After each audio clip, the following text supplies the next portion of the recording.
Hey there, so I just wanted to do this video. I'm out with Maggie walking around, and this has taken a lot of work to get to this point. We have had to put in a lot of work with Maggie.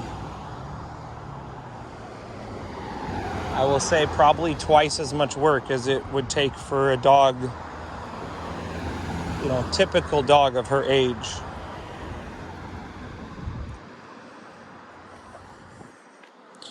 And even here, of course, we wanted to go on a long walk, but we ended up just walking back and forth on this same street because as soon as we would go somewhere new, she was too distracted to pay attention to me.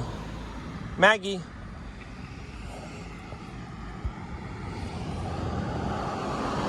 The only way the dog is going to learn how to pay attention to us in new environments is if we practice going to new environments and rewarding the dog for paying attention to us. Which is what I've been doing here.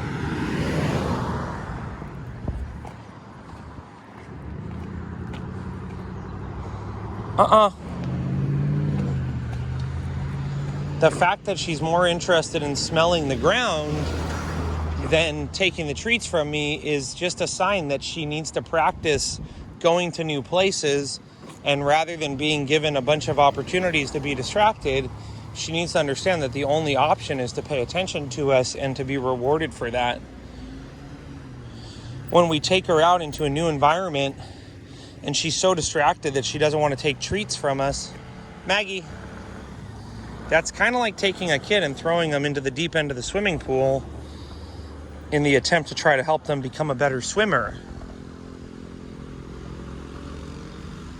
Yes, they may learn to not drown, but they will not necessarily learn to enjoy swimming, nor will we have an enjoyable time watching them learn. Come on.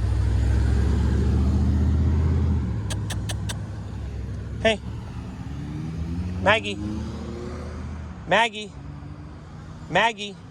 So, if I'm in a new place and I'm saying her name and I have treats in my hand and she's not paying attention to me, that's because this dog has not practiced paying attention to somebody enough for treats in a new environment.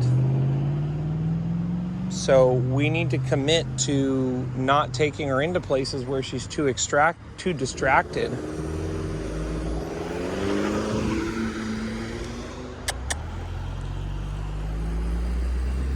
Good.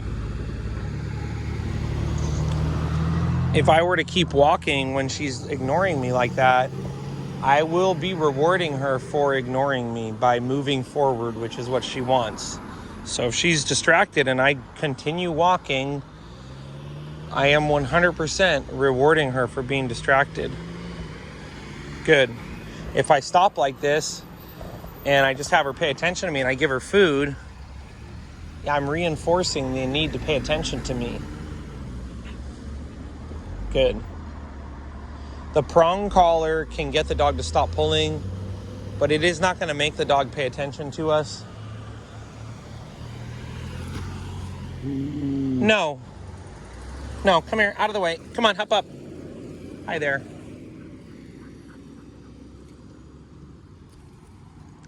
No. All of this reactivity is because she's been put over her head too many times. She has been put into scenarios where we didn't have the skills necessary to help her succeed. And here you can see she's actually curious about that dog. She went from about to growl and lunge to being curious. This is from one reason and one reason only. Well, I suppose three reasons. A lack of structure in the home, a lack of time spent working with her in new environments with positive reinforcement, and a lack of mastering those basic skills before we take her into places where she's very distracted. If we do those three things, increase the structure in the household, take her places and create engagement through giving her treats, and we commit to not taking her out over her head when she doesn't have the basic skills necessary to succeed, we will see a big improvement in her behavior. But if we continue to not have structure in the home, if we continue to take her into places where she's too distracted to pay attention to us, and if before mastering the basic skills, like walking on the leash, we go into places that are way too much for her to handle. She will become reactive, and we will lose the progress that we've gained in these few weeks.